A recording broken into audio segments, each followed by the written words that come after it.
L'une des manières que les colons, quand les colons sont venus en Afrique pour coloniser les Africains, ils ont malheureusement tordu le sens de certaines écritures bibliques pour nous rendre captifs. Mais heureusement qu'il est écrit, vous connaîtrez la vérité et la vérité vous affranchira. Quand ils nous ont prêché l'évangile, ils ont dit, vous voyez, il est écrit heureux les pauvres. Ils ont enlevé la partie en esprit.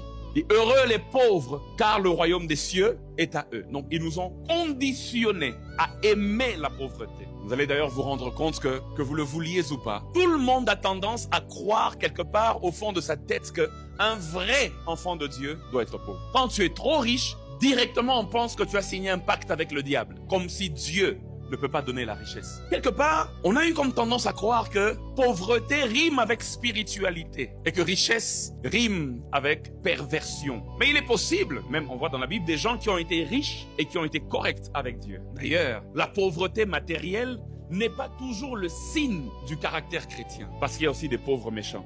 Vrai ou faux? Pauvre, et puis motema mabe makasi. C'est-à-dire que quand Jésus-Christ est en train de dire heureux les pauvres en esprit, sortant de la pensée coloniale qui nous a presque conditionnés à croire que l'évangile rime avec la pauvreté. Jésus-Christ lui-même d'ailleurs avait beaucoup d'hommes riches autour de lui et qui soutenaient son ministère.